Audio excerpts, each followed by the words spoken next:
What's going on, ladies and gentlemen? This is JU with goldmines.com. Actually, just coming in and wanted to chat just about the weekend. It was some exciting stuff at UFC 205. I hope you guys watched history in the making. And, I actually never got a chance to put out, my prediction and analysis for the UFC 205 main event with Conor McGregor and Eddie Alvarez. I will go ahead and, say this. I actually did get the prediction wrong. However, in my breakdown, and I'll put pieces of it up maybe later on this week, but I did break down exactly what I thought Conor McGregor and Eddie would do to start the fight. And I think I got caught into the hype. Even in my analysis, I was rooting for Conor McGregor, but I thought Eddie Alvarez had the tools, the well-roundedness to take him. But let's get back to that. Actually, I want to start with some of the other stuff first, um, because man, it was a great card. You know, yeah, it was a beautiful thing. So let's see. I didn't catch all the undercards. I was coming from work at the time. So I only got a chance to. I actually, when I got to the location that I watched it at, the first fight that I got a chance to see was Miesha Tate and Raquel Pennington. So that's kind of where I wanted to start. I'm going to try to keep this as brief as possible. There's so much online to go through and so many videos you can watch, but I just kind of wanted to give my input on what I thought was a very historic event. And I believed it kind of lived up to, the drama and the hype. I mean, all night there was so many mood swings. It was crazy. So, starting with Miesha and Raquel Pennington, I mean, the fight, if you got a chance to see it, wasn't. I don't think it was what any of us kind of thought it was going to be, but the way it all unfolded did not surprise me. So first of all, I think what kind of transpired. First of all, Raquel Pennington, congratulations to that girl because I've been watching Raquel Pennington for a while now, here and there. In the UFC, and I'm not gonna sit here and say I've been, an avid watcher of all her fights because I haven't, but I definitely have, seen her throughout her career in spots, and she looked on point. I mean, she made Miesha just look washed up on Saturday, and so I think that's not just Miesha being washed up. I think that's also a testament to the evolution of Raquel Pennington as an MMA fighter. Um, I think she's come a long way. So, I want to start with that. I mean, Miesha really looked very hesitant in the fight, and it makes sense. Again, the way that this fight unfolded made sense. I mean, in her last fight, I was listening to other, MMA podcasts and YouTube channels, and a lot of them were considering Raquel Pennington a tune-up fight. And the whole time I'm thinking to myself, is that even legitimate, dude? Because Raquel Pennington she's always been a good fighter, like solid fighter. She can strike. That's one thing that I knew. And Miesha Tate in her last fight with Amanda Nunes got beat down by a striker. So Miesha Tate looking hesitant made a lot of sense to me, right? She just got beat down. If I'm not mistaken, she had a broken nose. So a lot of this made sense. Her reluctance to get in there and actually mix it up. Um, she said she hasn't been herself, and there's been reports of coaches saying that she hasn't been herself, and yeah, it makes sense. It's one thing to maybe lose in an arm bar or technicality or even a lucky punch, but when you get beat down, most fighters will tell you that changes you. So, she was put in there with another striker. If it was a tune-up fight, honestly, I think they should have put her in there with somebody like a Betch Correa, who can kind of strike, but or even like a Cat Zingano, like so. I guess somebody that's more of a ground game person. Let her get in there with somebody she can kind of strike with. That way she has confidence. Maybe they'll be on even playing fields, but we get a good, well-rounded, version of this fight. Instead, we got pretty much the complete domination of Miesha Tate by Raquel Pennington, and again, it didn't surprise me. As somebody says it, if I'm a betting man, Raquel Pennington was not a bad odd. Honestly, the odds makers had her as a clear underdog, and I just for the life of me could not understand why. I mean, I understand she just lost her title, but even looking at the Holly Holm fight, she was losing the Holly Holm fight too, getting beat up. Um, I think she got lucky that Holly Holm made a mistake and gave her the title. Personal opinion. That has nothing to do with Miesha Tate because I believe Miesha Tate is a pioneer in women's MMA before Ronda Rousey, right? Without Miesha Tate, there really, or I'm not going to say there isn't going to be a Ronda Rousey, but her evolution would have definitely taken a lot longer. It was the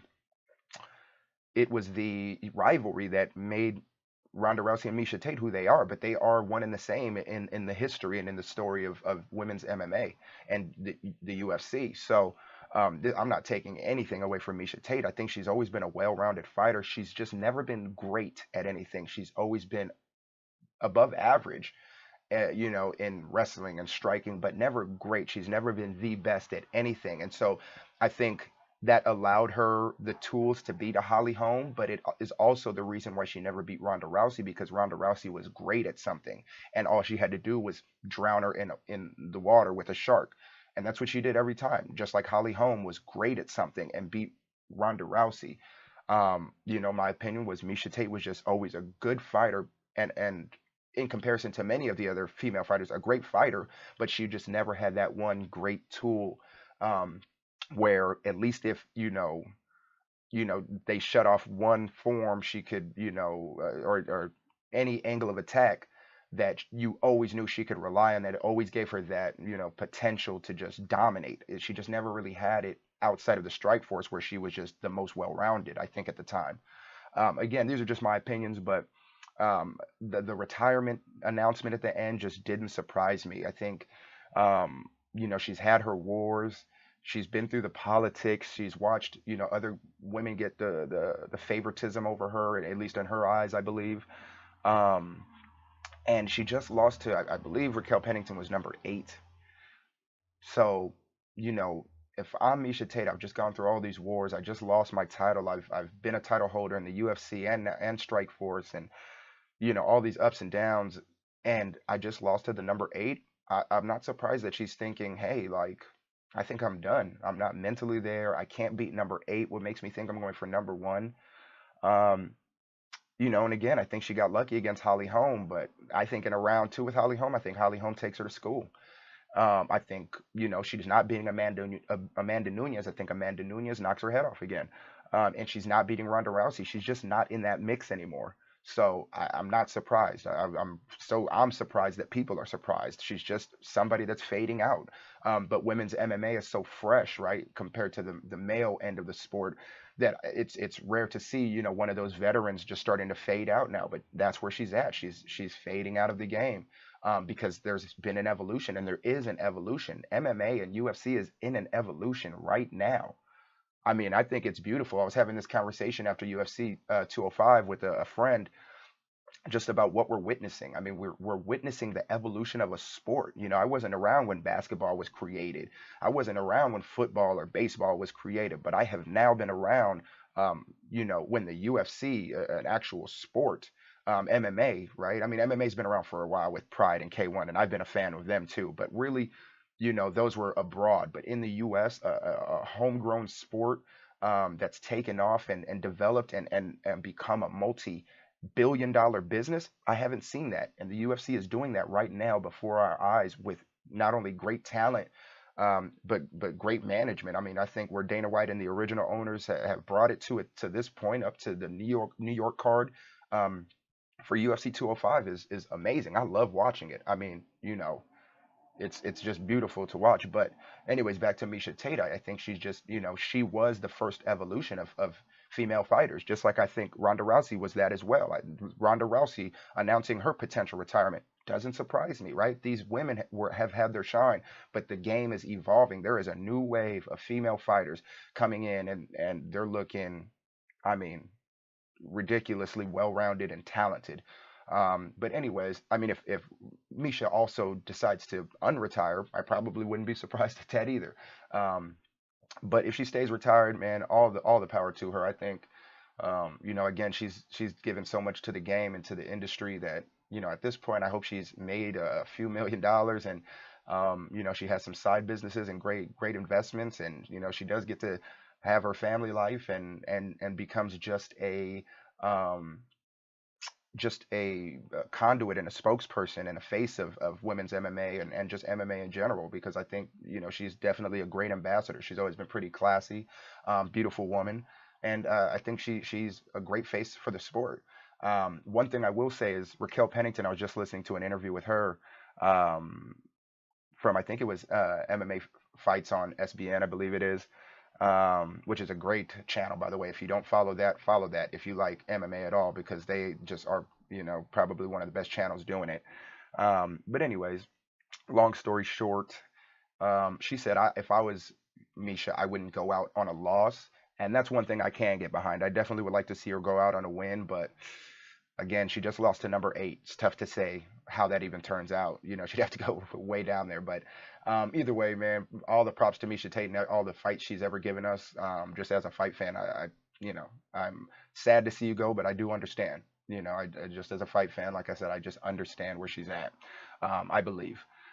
But anyways, great fight. Again, shout out to Raquel Pennington, for the great victory. I'm not taking anything away from her on, where Miesha Tate was at. She just beat a seasoned veteran. So shout out to you. Now, the next one, I'm going to keep this really brief. Yoel Romero versus Chris Weidman.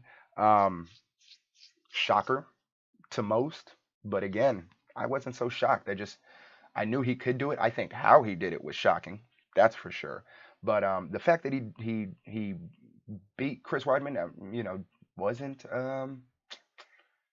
wasn't that surprising. I think it was just the fashion in which he did it. That knee to the head was, man, and then he hit that follow up punch right after it. You just saw that blood just shoot out like a busted pipe.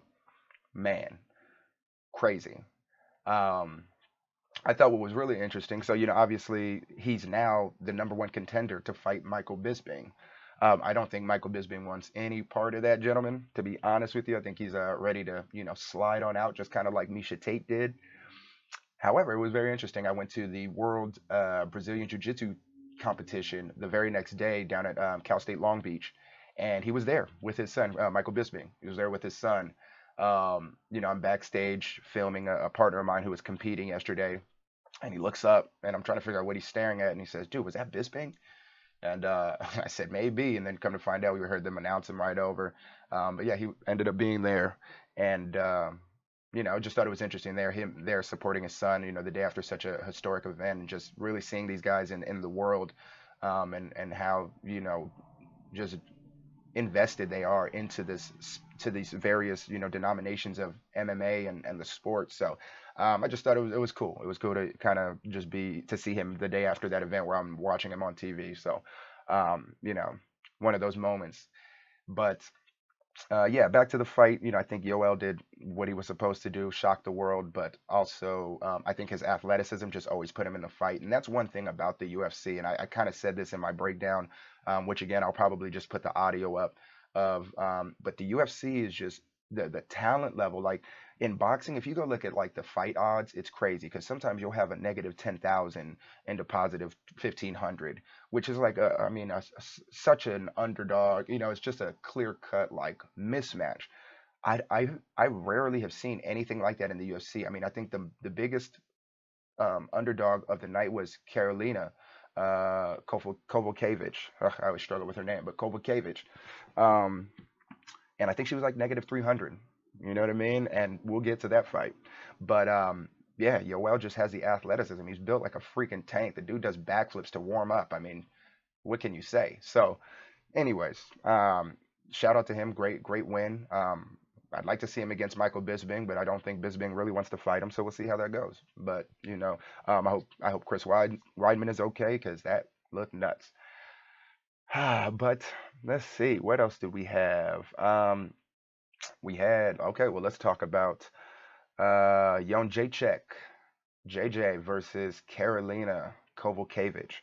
Um, this ended up being a remarkable fight. I struggled with this one Um, and I actually had a prediction for this one too, and I'll probably put it up. It's been really busy leading up to this, that event that I didn't get to put a lot of stuff up that I wanted to. However, I put it up just to kind of give my thoughts on some things I was wrong on. I really thought, um, Jacek was just about to devour Carolina, which actually for the most part she did. I think where everybody understands where I'm coming from, if you watch the fight, was that one overhand right where Jacek was coming in and just put all her body weight into it, and I believe she broke her nose. A partner of mine that was at the fight or watching the fight with me said he didn't think so, but I've heard a couple people say that she might have broken her nose. I think even Dana White said she might have broken it. And yeah, I mean, after that, I remember I was just like kind of stuck. My stomach just dropped. I'm like, oh man, like, is she really about to just take her out right now? Because she was hurt. I mean, I think that's the most hurt I've ever seen Young Jacek in a fight. And I want to say there was two reasons um, that she didn't lose. Well, and number one, my boy that was with me, he pointed this out, and he's a vet too. He's done over 35, 40, maybe almost 50 semi-pro fights. He's been fighting for his whole life, and he goes, "What a veteran." Even in her moment of distress, she clenches, she looks up at the clock, and just figures out how to weather the storm. And that was a great eye. He just pointed it out to me, like what she did. And those are the little things that I think casual fans typically miss, is just these things that professionals do, the little tricks of the trade that allow them to stay on top. And she's a hard worker. And in every interview after she said it, she said, in the gym, I just humble myself and I try to challenge myself every day. And I think it's proven, man. I mean, she's the most dominant fighter right now. Again, there's an article that we have on goldmines.com that, and the headline reads, um, the most dominant female fighter since Ronda Rousey. And to be honest, I believe it's it. She's had the most wars since then in the female bracket. She's just held it down. I mean, the girl is what, 14-0 now? I mean, it's hard to deny. And Carolina was in for the fight. She came to win. And one thing I will say about Carolina Kovacevic is I will watch another fight of hers. That girl came to win. I loved her little demeanor at the beginning. How I was like, damn, why does she look so calm? Is she nervous? And she's winking at the camera and all types of stuff. I thought it was adorable. I would watch it again, and I'd probably watch a round two with them. I think Carolina um, showed a little lack of you know experience in when she had Jacek hurt. Some of the things she could have done, maybe a little bit more body work, then back up to the head. I think Jacek just kind of owned her in the clinch. And I think that's where she really, kind of took the night, was that close quarter combat, because Carolina did close the distance, but when she closed it, she couldn't do anything. Um, and Young Jacek just proved why she's champion, man. My hats off to both of these women. It was a phenomenal fight. You know, who won is who I thought would win. But the fight was definitely a lot closer than I think most of us even thought it would be, because Young Jacek she had a big knot on the top of her head. I mean, she was, definitely in a fight that night. So great card. And man, can't wait to watch these two women fight again. But next fight that we had was the Woodley versus Wonderboy Thompson. Oh man, where do we begin on this fight? So uh, let me start by just saying this. Let me start with putting my 2 cents out there, and this is just my 2 cents. Some of you will agree, some of you won't. I think Woodley won the fight. Um, I think I think it's safe to say that the knocked. I believe it was round two. Don't quote me on this. I've only watched that fight once. I've watched the main event now 3 times, but this event, or this actual fight with Woodley and Wonderboy, I only watched once, which was the fight night, and I'm not gonna lie, I was a little inebriated. So, but what I do remember, I believe it was round two when he had the knockdown, and I mean, he had complete domination. I believe it was a 10-8 round. Now, I was listening to an interview with Woodley just about an hour ago, and he said that he looked at the scorecards, and he hasn't watched all the fights again, but um, or the whole fight again, I should say, but he said the one judge that had him winning had that second round, or that first round where he knocked him down, as a 10-8 round. But the round, I think it was round 3 or 4, where he knocked him down again, he only had it as a 10-9 round, which that's where I thought the win came in. Because I don't see how you could have a 10-8 round from the knockdown and then a 10-9 round for a round that looked very similar, maybe a little bit closer, but I can't say that Wonder Boy won it. I mean, he got knocked on his ass. Um, so again, that's just me. I think Woodley actually controlled the distance very well. What I'm not a believer in the Wonder Boy hype just yet, because a lot of people thought he was just gonna go out there and just show Woodley what time it was, and I think Woodley showed why he's the champ right now. And draw or win, I think he deserves to retain his belt. But what I can say is Wonder Boy showed heart, man, and I won't take that away from him at all. There's at any given time in that that fight he could have given up, man. When Woodley had that guillotine on him, I mean, Woodley was explaining it, man. I could hear him dry heaving, I could hear him gasping. I mean, the dude didn't quit, and that's a mental factor. That's gold mine, right? Like, he did not quit in the face of that adversity. And regardless of whether I believe he's the most talented fighter at the welterweight division or not, I don't. But whether I did think that or not, I cannot question that man's undeniable heart, especially for UFC 205. And though I believe Woodley won, I'm not mad, because at least I think the right man kept the title. And if you believe it was a draw, which it seems that many people don't really have any problems with that, and really thinking about it, I don't either. Again, I think the right person has the belt right now, which is fine for me. And hey, sometimes fights are draws, and sometimes it's just too hard to say. Now it was a majority draw, which is a very unique situation, very rare in the octagon. But hey, I'm looking forward to seeing these two guys again. I think Dana White even was like, it makes sense, and I agree, man. We want a winner. I think that the challenger has to take the belt. Wonder Boy didn't take the belt, but he may not have lost the fight, and so hey, you called it a draw, so be it. But I'm looking forward to seeing it again. And my hats off to Woodley, because he's gotten a lot of slack over the past couple of weeks or months or whatever, and I don't know why, man. But I really just I felt like I have so much respect for him, after this past event, because of the slack he had to take. And he could have given up at any time as well too. I know he was probably hurting, and he said he was hurting after trying that guillotine attempt, and he just went 5 long rounds. He just answered a lot of questions about his cardio and just what type of person he is. And and his heart as a champion. And man, he showed heart. He said, hey, if this guy's going to take my belt, he's got to take it. He did not give up that belt. And like I said, I think he rightfully walked away with the belt, as he should. So my hats off to both of these gentlemen, to all the fighters that really fought on this UFC 205 event, man. Just again, as an MMA fan, I am so just elated to have watched this, and really got a chance to just really zone into this whole card that that I've gotten to witness. I didn't get to watch like the Frankie Edgar fight, or the Nurmagomedov fight, which I'll touch a little bit on some of the things that I heard. I'm not going to be the most informed on those two, and the undercards before that, because I just couldn't make it to watch the fights at that time. But when it comes to Woodley and Wonderboy Thompson, again, great fight. I think it was the perfect fight to lead right into the main event. Um, and yeah, man, again, hats off to you guys.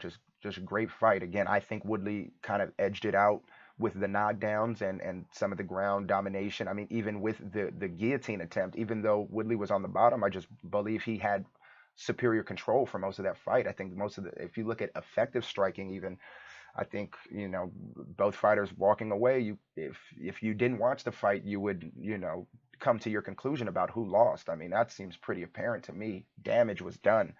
But again, it is what it is. Can't cry over spilt milk. Let me move on to this main event. Eddie Alvarez versus Conor, the notorious McGregor. Where to even begin? Let's start at the beginning. So, um, what can I say? They come out, and so again, I don't know if I'm gonna put my breakdown video. I have the audio. The reason I didn't put it out, just so you guys know, I had the audio. I was gonna do visual to it. I was gonna do some actual film study breakdown, and I just could not find the time. I work a few jobs, and so I just couldn't, excuses or results, whatever. I just didn't have the time. And so I just couldn't, but I did have the whole audio completed. So I may put that audio out just so you guys can hear it. However, but the way that the fight began, I believe, is exactly the way I saw it, right? So obviously the whole goal for Conor McGregor was to control distance. He did not want Eddie to shoot in and grind it out, right? Because it's just he always needs that distance for that knockout. Eddie Alvarez, on the other hand, his whole goal was to close distance, grind it out.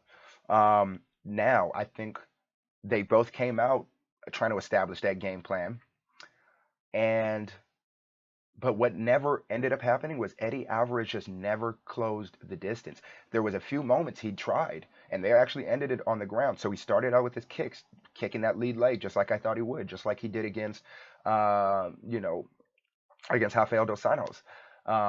He kicked that lead leg a little bit, but then what happens? First round, Conor McGregor cracks him, boom, flash knockout. And I was just listening to what do you call it?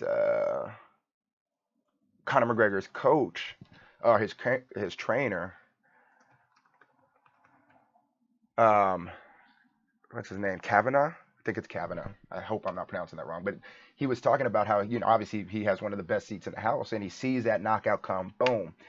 But this speaks to the resilience of Eddie Alvarez. Eddie Alvarez literally shuts down and wakes back up, and he kind of like in the middle of the fight goes, no, like I'm not getting knocked out right now. And that's Eddie Alvarez. That's the dog in him. Um, and but at that moment, I think everybody was kind of like, that. Well, that was really quick. Um, so then Eddie Alvarez comes back out and he tries to, he's trying to use that lateral movement that I knew he would try to do, that leaning over to the left and then shooting that right in at a short distance. That's just kind of something he does. But he has about 5 inches, not which isn't massive, but it's a pretty solid um, reach advantage. But that's from shoulder to fist, right? What I think a lot of people don't realize is that distance he has to cover is probably an extra 5 inches, and the reason being is because of how long he fights. He has this really karate style stance, which is basically, if you're looking at him, he just looks like a line in front of you, right? Because he's very narrow, foot in front of him, hands way out in front of him. And he fights extremely long, and he uses those limbs, he uses those kicks to create that distance. You'll see him touching a few oblique kicks and side kicks, and it just adds more distance. Now you have an additional 6, 7 inches on top of the dangerous left hand to cover. And and I think Eddie Alvarez just, I think he also got lulled into a pace that Conor McGregor sets, and it's very almost hypnotic in the sense that he's very calm in there, right? He's very calm. And Eddie Alvarez, I watched a post-fight interview where he briefly says, I got lulled into this pace where it looks like it's going to be really calm, and then all of a sudden, boom, boom, boom, boom, four punches out of nowhere, and Eddie Alvarez is on the ground. And a lot of the fighters that I know, shout out to some of my boys, Gabe, and and my boy Eddie Jackson. I spoke with a lot of these cats, even Tad from LAKO, all of these trainers that I know and fighters. They were all going for Eddie Alvarez, and I understood why, man. Like I said before, Eddie Alvarez is the fighter's fighter. He's earned his way to that position. And so I know Gabe, was one of the gentlemen that I was with, but he said, he thought they stopped the fight too early. But I asked him after, and I said, do you really believe that it would have gone any different if they given him more time? And he looked at me honestly, and he goes, nah, I don't think so. And I don't believe so either. It has nothing to do with Eddie Alvarez being a quitter. But I think the ref saw the eyes, and they were rolled back, and Conor McGregor's devastating puncher. You don't want to do it with his eyes rolled back in his head to try to defend himself. At the end of the day, if he's out, he's out. Let him live to fight another day. Um, so yeah, that's just my thought. But had he let it go on longer, I don't think it was going to end well. I think he was out already. And so yeah, Conor McGregor just proved a lot this weekend, man. Again, just going back to what I was talking about earlier, just this evolution that we're in the fight game, is a beautiful place to be at, because dude, like, I mean, he's a two title holder now. Um, he did it at the Madison Square Garden. I was listening to another interview where they were talking about, I can just imagine, they have all these banners of like, Ali Frazier and, all these great fighters that have gone through Madison Square Garden. Um, I very well see Conor McGregor having that same aura about him now. It doesn't matter what he does. I mean, he just solidified his legacy. He knows it. He was like, I've just been immortalized. Or he said, I would be immortalized after this weekend. Um, I mean, he just shut down a great fighter that nobody's ever shut down like that. He shut him down. I mean, Eddie Alvarez didn't even get close to implementing his game plan. And I don't think there's anything any of us can take away from Conor McGregor and what he did the other night. Which leads me into this, post fight interview or post fight press conference where he's talking about equity stake in the company. And man, if he doesn't deserve it, he's not asking for anything that different that Mayweather did, right? Mayweather has Mayweather Promotions. He wanted to be a part of that. I want ownership in my stake, right? And he's bringing in, you know, a ton of money. He has a kid on the way. Like this, he was just being real. And I think, if you don't like Conor McGregor for, maybe his antics or whatever the case may be, man, respect this man for his business acumen, right? If you like Mayweather for his business, man, this gentleman's doing it quicker. You know what I mean? Mayweather's 40 and waited for the $150 million payday. Conor McGregor's going for that $1 billion company today at 28. You know what I mean? He's such an intelligent man, and he talks. And I had this conversation too with somebody else on Fight Night, and they were saying, I think I just don't like him because he's getting into that Mayweather-esque, type of aura where he just all he does is talk shit. And I go, you know what? Maybe, right?